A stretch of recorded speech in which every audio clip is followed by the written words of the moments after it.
नमस्कार, मी अमृता आकाश. गुरुकिल्ली यशाची मध्ये आपलं स्वागत. आज आपण कमी खर्चाच्या बेस्ट वैद्यकीय विद्यापीठामध्ये रशियातील MBBS या विषयावर माहिती घेणार आहोत आणि आपल्याला मार्गदर्शन करण्यासाठी आपल्या सोबत आहेत डॉक्टर अमित कांबळे. सर, कार्यक्रमात आपलं स्वागत. नमस्कार. विषयाला आपण सुरुवात करणार आहोत त्याआधी आपण सरांची ओळख करून घेऊयात. डॉक्टर अमित कांबळे हे MD रशिया हे AK एज्युकेशनल कन्सल्टंटचे डायरेक्टर आहेत.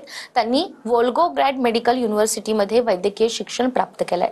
ते रशियातील स्टेट आणि फेडरल युनिव्हर्सिटीचे अधिकृत प्रतिनिधी आहेत.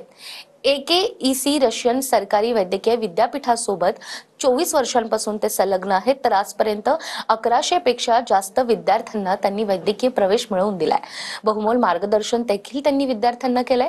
महाराष्ट्रामध्ये त्यांचे 90% ते 95% विद्यार्थी हे FMG परीक्षा पहिल्या प्रयत्नामध्येच पास होऊन ते एम्स सारख्या अनेक नामांकित संस्थेतून पोस्ट ग्रॅज्युएशन DNB करून आज भारतामध्ये यशस्वी डॉक्टर म्हणून सरकारी आणि खासगी हॉस्पिटलमध्ये कार्यरत आहे. हा त्यांच्या कामाचा आणि निवड प्रक्रियेचाच परिणाम आहे. तसंच 2017 मध्ये रशियन सरकारने देखील त्यांचा गौरव करून त्यांना लेटर ऑफ ग्रॅटिट्यूडनं सन्मानित केलं आहे. नीट परीक्षेनंतर MBBS ची अपेक्षा करणाऱ्या विद्यार्थ्यांना ते आज मार्गदर्शन करणार आहेत आणि पालकांच्या ऍडमिशन संदर्भातील अनेक समस्यांचं देखील आजच्या कार्यक्रमात ते निरसन करणार आहेत. तर निराश न होता रशियाचा पर्याय MBBS साठी कसा योग्य आहे, तसंच ऍडमिशनच्या वेळेस कोणत्या महत्त्वाच्या प्रक्रिया पालकांनी आणि विद्यार्थ्यांनी समजून घ्यायला हव्या आणि फसव्या एजंट्सचे कॉल्स, व्हॉट्सअप मेसेज किंवा इतर कोणत्याही लिंक पासून आपण कसं सावध राहायला हवं याबद्दलच आज ते आपल्याला माहिती देणार आहेत. तर सर, सगळ्यात आधी भारतातील किंवा रशियातील टॉप बेस्ट ज्या युनिव्हर्सिटीज आहेत, विद्यापीठ आहेत, त्यामध्ये विद्यार्थ्यांना जायचं स्वप्न असतं. मात्र अनेक एजंट असं देखील सांगतात की आमच्याकडे या, आम्ही तुम्हाला बेस्ट ऑप्शन देऊ आणि विद्यार्थ्यांना ते आश्वासित करतात. तर या सगळ्या गोष्टींची पडताळणी विद्यार्थ्यांनी नेमकी कशी करायला हवी आणि याबद्दल योग्य माहिती विद्यार्थ्यांनी कशी घ्यावी? जेव्हा आपण विचार करतो की रशियाची टॉप आणि बेस्ट मेडिकल युनिव्हर्सिटी, तर ही टॉप आणि बेस्ट मेडिकल युनिव्हर्सिटीचे कोणते पॅरामीटर्स युनिव्हर्सिटीने फुलफिल करणं गरजेचं आहे. तर सगळ्यात पहिलं ही गव्हर्नमेंटची युनिव्हर्सिटी असणं गरजेचं आहे आणि रशियाच्या टॉप युनिव्हर्सिटीजमध्ये ऑर्गॅनिक रँकिंगमध्ये ही युनिव्हर्सिटी लिस्टेड असणं गरजेचं आहे. अफोर्डेबल म्हणजे कमी खर्चात शिक्षण देऊन इंग्रजी माध्यमातून ट्रेन करणं विद्यार्थ्यांना गरजेचं आहे. त्याचप्रमाणे टीचिंग, ट्रेनिंग आणि क्लिनिकल एक्सपोजर ह्या युनिव्हर्सिटीमध्ये छान असणं गरजेचं आहे. First attempt FMG passing ratio ह्या विद्यापीठाचा चांगला असणं गरजेचं आहे. या विद्यापीठाचं लोकेशन जे आहे ते रशियाच्या मेट्रोपॉलिटन शहरामध्ये असणं गरजेचं आहे, कारण रशियाची लोकसंख्या टायर 2, टायर 3, टायर 4 सिटीजमध्ये कमी आहे आणि ही युनिव्हर्सिटी जी आहे हे वर्ल्ड डिरेक्टरी ऑफ मेडिकल स्कूल्समध्ये लिस्टेड असणं गरजेचं आहे.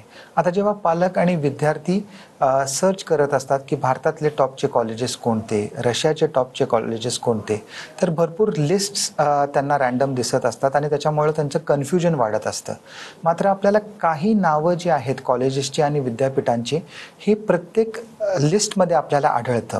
म्हणजे जर भारताचा विचार केला तर एम्स, जिपमर, PGIMER चंदीगड किंवा CMC वेल्लोर भारतामधील, आणि जर रशियाचा विचार केला तर Kazan State Medical University, Volgograd State Medical University, People Friendship University of Russia, First Moscow State Medical University after Sechenov, Immanuel Kant Baltic Federal University. म्हणजे जर आपण बघितलं की ह्याच्यापेक्षा देखील चांगले आणि जुने विद्यापीठं नक्की असतील भारतामध्ये आणि रशियामध्ये. मात्र ज्या अर्थी प्रत्येक लिस्टमध्ये ही नावं आहेत त्याचा अर्थ काय, ह्या युनिव्हर्सिटीचे किंवा ह्या कॉलेजेसचं जे बॅकग्राऊंड आहे, जे रेप्युटेशन आहे ते अतिशय मजबूत आहे आणि कन्सिस्टंटली त्यांनी हाय परफॉर्मिंग ग्रॅज्युएट्स क्रिएट केलेले आहेत. मग त्यांची निवड प्रक्रिया असू देत, म्हणजे 12वीचे मार्क्स किंवा नीटचा मेरिट, शिवाय काही युनिव्हर्सिटीज त्यांचे ॲडिशनल एंट्रन्सेस देखील कंडक्ट करत असतात. आणि जर आपण बघितलं त्यांची अतिशय स्पेसिफिक आणि स्ट्रिक्ट सिलेक्शन क्रायटेरिया असतात. म्हणजे ते बेस्टच विद्यार्थी स्वतःच्या ऑर्गनायझेशनसाठी निवडत असतात. म्हणून जर एखादा विद्यार्थी अशा प्रक्रियेतून जर तो सक्सेसफुली त्याचं ॲप्लिकेशन थ्रू होतं तर नक्कीच ह्या युनिव्हर्सिटीज त्याला सीट ऑफर करत असतात. बट बऱ्याच वेळेस काय होतं की सिलेक्शन क्रायटेरिया फुलफिल न केल्या कारणाने बरेचसे पालक आणि विद्यार्थी अशा अनऑथराइज्ड एजंटच्या संपर्कांमध्ये येतात जे त्यांना ह्या युनिव्हर्सिटीजमध्ये सीट ऑफर करतात.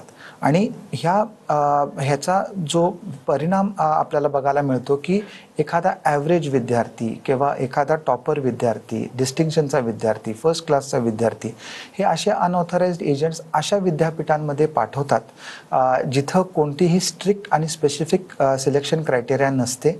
आणि कारण प्रत्येक अनऑथराइज्ड एजंट असेच म्हणत असतात की प्रत्येक कॉलेज जिथं आम्ही पाठवतो ते बेस्टच आहे. आणि इनिशियली काय होतं की तिकडं सगळं नॉर्मल असतं, मात्र जेव्हा FMGचा निकाल ह्या विद्यापीठाचा येतो तेव्हा आपल्याला बघायला मिळतं की हा निकाल अतिशय कमी आहे. म्हणून पालकांनी आणि विद्यार्थ्यांनी खबरदारी घेणं गरजेचं आहे की आमच्या काउन्सिलर्सच्या आणि आमच्या मॅनेजर्सच्या टचमध्ये आपण राहून बेस्ट युनिव्हर्सिटीज आणि टॉप युनिव्हर्सिटीजचे सिलेक्शन क्रायटेरिया काय आहे ही जाणून घेणं गरजेचं आहे. आणि ऑथराइज्ड रिप्रेझेंटेटिव्ह जे विद्यापीठाचे आहेत त्यांच्याकडूनच आपलं ॲप्लिकेशन त्यांनी अप्लाय करून घेणं गरजेचं आहे. अगदीच सर, भारतामध्ये MBBS साठी प्रवेश विद्यार्थ्यांना मिळवायचा आहे, तर रशियामध्ये विद्यार्थ्यांना ऑलरेडी प्रवेश मिळाला आहे, तर अशा विद्यार्थ्यांच्या पालकांसमोर देखील नेमकं कोणतं आव्हान असतं? भारतामध्ये ज्यांना ॲडमिशन गव्हर्नमेंटमध्ये घ्यायचं आहे तर त्याला मेरिटशिवाय दुसरा पर्याय नाही. मात्र जर परदेशात जायचं असेल तर सगळ्यात महत्त्वाचं पालकांचं विद्यार्थ्यांमध्ये असलेला ट्रस्ट हा फार महत्त्वाचा आहे. आणि विद्यार्थ्यांनी देखील पालकांना कॉन्फिडन्स देणं गरजेचं आहे. त्याच्याशिवाय तो पालक त्या विद्यार्थ्यांना पाठवायचा विचार देखील करू शकणार नाही आहे.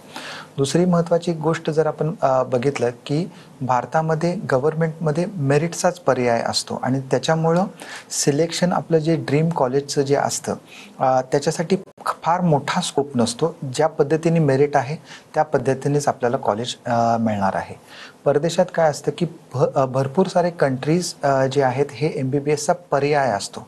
मात्र जे कॉलेज आणि जो देश आपण निवडलेला आहे ते चांगलं आहे का नाही हे कायम अनसर्टन राहत असतं. शिवाय भारतामध्ये विद्यार्थ्यांना एंट्री लेवल MBBS पर्यंत क्वालिफाईंग परीक्षा देण्याची सवय असते आणि त्याच्यामुळे त्यांचे एज रिलेटेड जे काही प्रश्न असतात ते देखील पालकांना अतिशय व्यवस्थित पद्धतीने हाताळणं गरजेचं असतं. परदेशात कसं असतं, नो डाऊट विद्यार्थी MBBSच करत असतो, मात्र त्या टाईममध्ये त्यांचं अकॅडमिक ऑब्जेक्टिव्ह आणि करिक्युलम विद्यार्थी कंप्लीट करेल का ह्याची कायम कुठं ना कुठं तर चिंता पालकांना असते.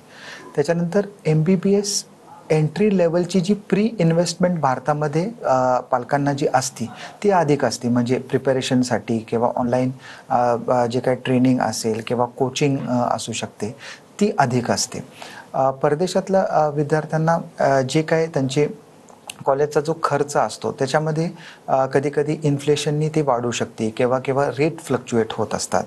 सोसायटीचं देखील प्रेशर भारतीय पालकांना असतं, कारण अजून कॉलेज स्टार्ट झालेलं नाही आहे, अजून करिअर आपण स्टार्ट केलेलं नाही आहे, हे प्रेशर पालकांना इथं नक्कीच असतं.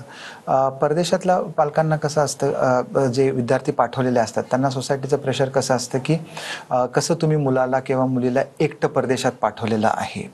आणि भारताच्या पालकांची सगळ्यात मोठी वरी काय असते की इतके वर्ष गॅप घेतलेले आहेत, इतकं प्रिपेरेशन लावलेलं आहे, पण माझ्या मुलाला किंवा मुलीला कधी तर भारताच्या गव्हर्नमेंटमध्ये MBBSला सीट मिळणार का नाही मिळणार. आणि परदेशात ज्या विद्यार्थ्यांना पालकांनी पाठवलेलं असतं त्यांना ऑफकोर्स MBBSची सीट तर मिळालेली असते, मात्र हे लेकरं इथं आल्यानंतर FMGची परीक्षा क्रॅक करतील का नाही ही देखील पालकांना चिंता असते. म्हणजे जर आपण बघितलं, पालकांची चिंता ज्या विद्यार्थ्यांना भारतामध्ये MBBS करायचं आहे आणि ज्यांना परदेशात जाऊन त्यांचं स्वप्न साकार करायचं आहे त्यांचे प्रश्न सेम आहेत, मात्र त्यांचा अप्रोच वेगळा आहे आणि त्याच्यामुळे त्यांचे सोल्युशन्स जे आहेत ते फार डिफर करतात. अगदीच. आणि या रशियामध्ये जे विद्यार्थी जाणार आहेत खास त्यांच्यासाठी शैक्षणिक वर्ष नेमकं तिथे कधी चालू होतं? रशियाचे टॉप आणि बेस्ट युनिव्हर्सिटीजचं अकॅडमिक सेशन सप्टेंबर महिन्यापासून सुरू होत असतं. अगदीच. आणि रशियामध्ये भारतीय विद्यार्थ्यांसाठी नेमक्या कोणकोणत्या विद्यापीठ उपलब्ध आहेत याबद्दल हे काय सांगाल? रशियामध्ये भारतीय विद्यार्थ्यांना गव्हर्नमेंट मेडिकल कॉलेजेसमध्ये शिकण्याची संधी आहे. 2 प्रकारचे युनिव्हर्सिटीजचे टाईप आहेत. एक आहेत स्टेट युनिव्हर्सिटीज आणि दुसऱ्या आहेत फेडरल ऑटोनॉमस युनिव्हर्सिटीज. ह्या युनिव्हर्सिटीज ज्या आहेत ह्या world Directory of medical schools listed universities आहेत, जेणेकरून ग्रॅज्युएशन नंतर त्यांची डिग्री जी आहे ती ग्लोबली रेकग्नाइज्ड असते. अगदीच. आणि आपले विद्यार्थी रशियामधील टॉप आणि बेस्ट विद्यापीठांमध्ये प्रवेशासाठी अर्ज नेमका कसा करू शकतात? सगळ्यात महत्त्वाचं, प्रत्येक विद्यापीठाची एक ॲडमिशन कमिटी असते आणि अतिशय स्ट्रिक्ट आणि स्पेसिफिक त्यांची सिलेक्शन क्रायटेरिया असते. भारतीय विद्यार्थ्यांना त्यांचे 10वी 11वी 12वीचे मार्कशीट, त्याचप्रमाणे सर्टिफिकेट्स, नीटचा स्कोर कार्ड, पासपोर्ट आणि त्यांचे रेलिव्हंट हेल्थ डॉक्युमेंट्स, शिवाय ॲप्लिकेशन जे आहे विद्यापीठाचं ते करणं गरजेचं आहे. ॲप्लिकेशन फॉर्म भरत असताना खूप खबरदारी घेण्याची गरज आहे. त्याच्यासाठी आमचे मॅनेजर्स, आमचे काउन्सिलर्स आपल्याला असिस्ट करतील. एकदा आपण डॉक्युमेंट्स विद्यापीठाला पुटअप केल्यानंतर विद्यापीठ ते रिव्ह्यू करत असतं आणि व्हेरिफिकेशन कंप्लीट झाल्यानंतर कदाचित विद्यापीठ आपल्याला आपली सीट देऊ शकते.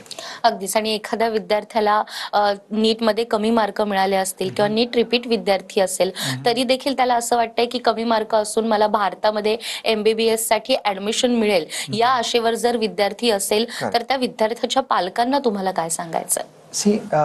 कसं आहे की नीट रिपीट करायचं का नाही हा विद्यार्थ्याचा वैयक्तिक निर्णय असतो.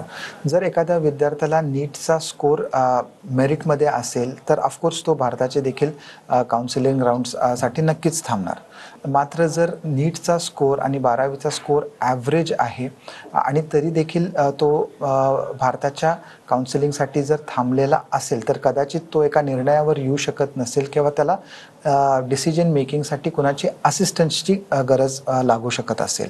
सो अशा वेळेस विद्यार्थी नेमकं काय करत असतात की गॅप घेऊया, कारण त्यांना असं वाटत असतं की 1 वर्ष जर त्यांनी गॅप घेतला तर त्यांचा फोकस, कॉन्सन्ट्रेशनने ते अधिक चांगल्या रीतीने अभ्यास करू शकतील, त्यांचे नीटचे मार्क्स इम्प्रूव्ह होतील आणि कदाचित गव्हर्नमेंटची सीट देखील त्यांना मिळेल. बऱ्याच वेळेस काय होत असतं की पालक देखील विद्यार्थ्यांना फोर्स करत असतात किंवा त्यांची, कारण विद्यार्थ्यांप्रती त्यांची देखील काही अपेक्षा असती, काही स्वप्न त्यांचे असतात.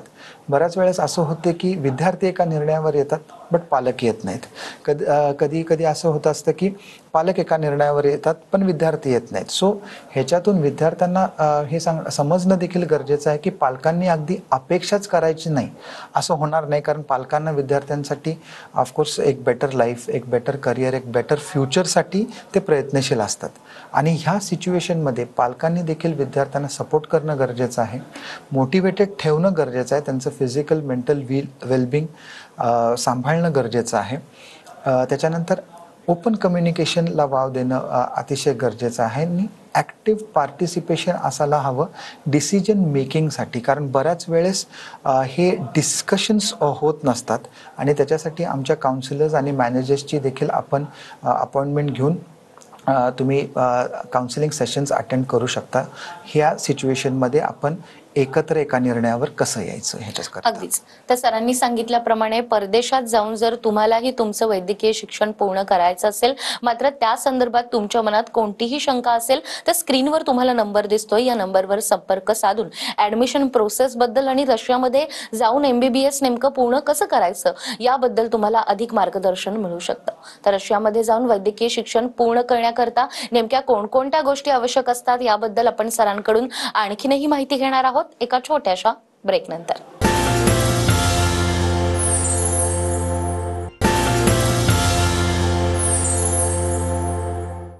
ब्रेक नंतर पुन्हा एकदा गुरुकिल्ली यशाची मध्ये आपलं स्वागत. गुरुकिल्ली यशाची मध्ये आज आपल्या सोबत आहेत डॉक्टर अमित कांबळे. सर, ब्रेकवर जाण्यापूर्वी तुम्ही काउन्सिलिंग राऊंडचा उल्लेख केला होता, तर एखादा विद्यार्थी या राऊंडसाठी थांबला असेल आणि तरी देखील भारतामध्ये त्याचं ऍडमिशन नाही झालं तर मग तो रशियात जाण्याचा तेव्हा विचार करू शकतो का? कसं होतं की भारतामध्ये जे ॲडमिशन काउन्सिलिंग नीटचं जे असतं ते जनरली जून महिन्यापासून सप्टेंबर महिन्यापर्यंत ते चालत असतं आणि रशियाचे टॉप आणि बेस्ट युनिव्हर्सिटीज सप्टेंबर महिन्यात सुरू होत असतात. म्हणजे आपल्याला टॉप आणि बेस्ट युनिव्हर्सिटीमध्ये जर ॲडमिशन घ्यायचं असेल तर कदाचित त्यावेळेस त्या विद्यापीठांमध्ये वेकंट सीट्स नसतील आणि जरी काही वेकंट सीट्स अवेलेबल जरी झाल्या तरी तितका वेळ आपल्याकडं नसतो. डॉक्युमेंटेशनची प्रक्रिया कंप्लीट करण्यासाठी पासपोर्टची प्रक्रिया असते, विजाची प्रक्रिया असते आणि परदेशात जाऊन शिकायचं म्हणजे थोडेसे फायनान्शियल अरेंजमेंट्स करणं गरजेचं असतं. स्वतःचं मेंटल प्रिपरेशन आलं, इमोशनल प्रिपरेशन आलं. सो अर्ली ॲप्लिकेशन ही ह्याच्यातली की आहे. जितका डिले आपण इथं करू तितके कमी चान्सेस आहेत आपल्याला तिकडं ॲडमिशन मिळण्याचे. कारण रशियाची प्रक्रिया जी आहे ही मे महिन्यात स्टार्ट होत असते आणि ऑगस्ट महिन्यापर्यंत ती सुरू असते. अगदीच. आणि ज्या विद्यार्थ्यांना रशियन विद्यापीठामध्ये ऍडमिशन घ्यायचं आहे त्यांची पात्रता निकष आपण काय सांगू शकतो? 12वी सायन्समधून ओपन कॅटेगरीच्या विद्यार्थ्यांना 50% मार्क असणं आवश्यक आहे. रिझर्व्ड कॅटेगरीच्या विद्यार्थ्यांना 40% असणं गरजेचं आहे. शिवाय हे विद्यार्थी नीट क्वालिफाईड देखील असणं गरजेचं आहे. ओपन कॅटेगरीच्या विद्यार्थ्यांना 50%, रिझर्व्ड कॅटेगरीच्या विद्यार्थ्यांना 40th% शिवाय त्यांचं कास्ट सर्टिफिकेट, त्याची व्हॅलिडिटी आणि इतर रेलिव्हंट डॉक्युमेंट्स देखील विद्यापीठाला आपल्याला सादर करावे लागतात. अगदीच. विद्यार्थ्यांच्या मनात आणखीन एक गोष्ट असते की परदेशामध्ये कमी बजेट असणारे विद्यापीठ किंवा मग टॉप बेस्ट किंवा प्रसिद्ध असणारे विद्यापीठ हे निवडणं नेमकं विद्यार्थ्यांसाठी किती गरजेचं आहे? कसं असतं की टॉप आणि बेस्ट युनिव्हर्सिटीज जे आहेत हे विद्यार्थी अट्रॅक्ट करत असतात मेरिटच्या बेसिसवर आणि कॉम्पिटिशनच्या बेसिसवर. आणि पॉप्युलर युनिव्हर्सिटीज आणि लो बजेटेड युनिव्हर्सिटीज ह्या कॉस्टवर अट्रॅक्ट करत असतात आणि जे ऑलरेडी तिथं काही विद्यार्थी शिकत असतात ते त्यांना ह्या कॉस्टचं जे एक आपण ज्याला म्हणतो की अट्रॅक्ट करण्यासाठी ते करत असतात. जेव्हा आपण टॉप आणि बेस्ट युनिव्हर्सिटीचा विचार करत असतो तर तिकडचं जे अकॅडमिक रेप्युटेशन आहे, तिकडचं जो इन्फ्रास्ट्रक्चर आहे, ह्या गोष्टी विद्यार्थ्यांना अतिशय उपयोगाचे का नंतर लक्षात येत असतं. कारण तिकडचा जो टीचिंग स्टाफ असतो, फॅकल्टी असते, यांना सतत कंटिन्युअसली चांगले परफॉर्मिंग ग्रॅज्युएट्स बनवण्याची सवय असते. लो बजेटेड किंवा पॉप्युलर युनिव्हर्सिटीजमध्ये कसं असतं की फक्त त्यांना विद्यार्थी भरायचे असतात कारण त्यांचा एक स्पेसिफिक कोटा असतो आणि जर आपण तो जे पासिंग मार्क्सनी जर आपल्याला क्वालिफाय झालं तर ते विद्यार्थ्यांना घेत असतात. आता जेव्हा आपण चांगल्या विद्यापीठांमध्ये शिकत असतो टॉपच्या आणि बेस्ट, ते डिग्रीज जे आहेत हे ग्लोबली रेकग्नाइज्ड असतात आणि त्याच्यामुळं कसं होतं की ग्रॅज्युएशन नंतर ह्या विद्यार्थ्यांना त्याचा कसा फायदा होतो की त्यांना ते ॲडव्हान्टेज म्हणून त्यांना वापरता येतं आणि पोस्ट ग्रॅज्युएशनचे चान्सेस वाढतात. आता ह्या पॉप्युलर किंवा लो कॉस्ट युनिव्हर्सिटीजमध्ये कसं असतं, सगळं बजेट ओरिएंटेड असतं आणि त्याच्यामुळे प्रत्येक वेळेस ह्या विद्यार्थ्यांना स्वतःला प्रूव्ह करण्याची गरज लागते. आणि महत्त्वाचं काय होतं की जर आपण फक्त शहराचं नाव घेतलं की suppose Kazan, कलिनिनग्रॅड, Moscow, Saint Petersburg, म्हणजे हे रशिया आहे, हे ऑलरेडी ग्लोबली लोकांना माहीत असतं. पण मात्र जर आपल्याला आपल्या विद्यापीठाचं नाव सांगायची गरज पडते, आपल्याला त्या शहराचं नाव सांगायची गरज पडते, तर हे लक्षात घेणं गरजेचं आहे की अजूनपर्यंत तेवढं रेप्युटेशन ह्या विद्यापीठाचं झालेलं नसतं. आणि बऱ्याच गोष्टी ह्याच्यात काय महत्त्वाच्या असतात की भारतामध्ये जसे चांगल्या कॉलेजेसमध्ये एंट्री लेवल अवघड आहे तसं टॉप आणि बेस्ट कॉलेजमध्ये एंट्री लेवल अवघड आहे. मात्र ह्या युनिव्हर्सिटीज अफोर्डेबल आहेत. फक्त भारतामध्ये एक मिथ असं आहे की चांगले टॉप आणि बेस्ट कॉलेजेस हे फार महाग आहेत, तर तसं नाही आहे की हे सगळे अफोर्डेबलच कॉलेजेस आहेत. अगदीच. मात्र रशियातील सर्वोत्तम किंवा चांगल्या विद्यापीठांमध्ये ऍडमिशन घेण्यासाठी, अभ्यासक्रम पूर्ण करण्यासाठी साधारण विद्यार्थ्यांना किती खर्च येऊ शकतो? प्रत्येक सेमिस्टरला एक टॉप आणि बेस्ट युनिव्हर्सिटीमध्ये शिक्षण घेण्याकरता अंदाजे 1.5 ते 2.5 लाख हे बजेट पालकांचं असणं गरजेचं आहे. अगदीच. आणि ज्या विद्यार्थ्यांना परदेशात जायचंय तर त्यांनी गव्हर्नमेंट कॉलेजेसपेक्षा प्रायव्हेट कॉलेजला देखील महत्त्व देणं तितकंसं गरजेचं आहे का? गव्हर्नमेंट मेडिकल कॉलेजेस जे परदेशांमध्ये आहेत त्यांचे सर्टिफिकेशन्स, ॲक्रेडिटेशन्स, ॲफिलिएशन्स जे आहेत हे मॅटर करतं ग्रॅज्युएशन नंतर. प्रायव्हेट युनिव्हर्सिटीज ज्या परदेशात आहेत त्यांना कुणी ॲक्रेडिटेड केलेलं आहे हे चेक करणं फार अवघड असतं. त्याच्यानंतर गव्हर्मेंट मेडिकल कॉलेजेसमध्ये मेरिट बेस्ड आणि कॉम्पिटिशननी विद्यार्थ्यांना घेतलं जातं आणि त्याच्यामुळं कसं होतं, त्या प्रक्रियेतून जेव्हा आपण थ्रू होतो आपला देखील सेल्फ रिस्पेक्ट वाढतो, कॉन्फिडन्स वाढतो आणि सोसायटी देखील ते ॲक्सेप्ट करतं. प्रायव्हेट युनिव्हर्सिटीजमध्ये प्रायव्हेटचा एक टॅग असतो जो न कळत असतो.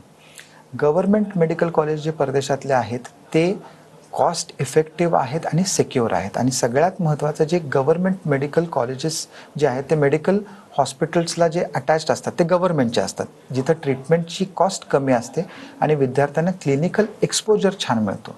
प्रायव्हेट युनिव्हर्सिटीज ह्या प्रायव्हेट हॉस्पिटल्सला अटॅच असल्या कारणाने तिथं कॉस्ट ऑफ ट्रीटमेंट हायर असते आणि त्याच्यामुळे विद्यार्थ्यांना रिस्ट्रिक्शन्स येऊ शकतात क्लिनिकल एक्सपोजरसाठी. आणि प्रायव्हेट जे युनिव्हर्सिटीज आहेत त्यांचे सर्टिफिकेशन्स, ॲक्रेडिटेशन्स, ॲफिलिएशन्स ह्या कधीही डिलिस्ट किंवा डिरेकग्नाइज देखील होऊ शकतात. अगदीच. या सगळ्या प्रोसेसमध्ये ॲडमिशन कन्सल्टंटची भूमिका फार महत्त्वाची आहे. तर नेमकं ॲडमिशन कन्सल्टंट म्हणजे काय आणि परदेशात जाताना विद्यार्थ्यानं अधिकृत कन्सल्टंटची निवड करणं का गरजेचं आहे? ॲडमिशन कन्सल्टंट म्हणजे विद्यापीठाने अपॉइंट आणि ऑथराईज केलेले अधिकृत प्रतिनिधी असतात, जे प्रत्येक कंट्रीमध्ये असतात, जे ॲप्लिकेशन प्रक्रिया जी कॉम्प्लेक्स असते ती सिम्प्लिफाय करण्याकरिता. जेव्हा एखादं विद्यापीठ एक ऑथराइज्ड आणि अपॉइंटेड रिप्रेझेंटेटिव्ह निवडत असतात, त्यांचं बॅकग्राऊंड चेक विद्यापीठ करत असतं, त्यांचं त्या फील्डमधलं नॉलेज, एक्सपर्टीज आणि एक्सपिरियन्स पाहिला जातो, त्यांचं ट्रॅक रेकॉर्ड बघितलं जातं, अल्युमिनाय रेकॉर्ड बघितलं जातं, त्यांची क्वालिटी ऑफ स्टुडंट्स बघितले जाते आणि विद्यापीठाचा ह्या रिप्रेझेंटेटिव्हवर एक ट्रस्ट निर्माण होतो आणि त्यामुळेच विद्यापीठाचे अधिकृत प्रतिनिधींकडूनच आपण ॲप्लिकेशन करून घेणं गरजेचं आहे. अगदीच. तर सरांनी सांगितल्याप्रमाणे ज्या विद्यार्थ्यांना परदेशात जाऊन MBBS पूर्ण करायचे आणि तुमच्या मनात या संदर्भात कोणतीही शंका असेल तर स्क्रीनवर तुम्हाला नंबर दिसतोय, या नंबरवर संपर्क साधून तुम्ही सरांचं अधिक मार्गदर्शन घेऊ शकता.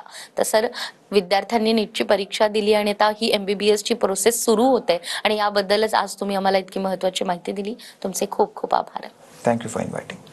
त्याचबरोबर गुरुकिल्ली यशाची या कार्यक्रमात वेळ झाली आहे इथेच थांबण्याची. पुन्हा भेटूया अशाच एका नव्या विषयासह. तोपर्यंत नमस्कार.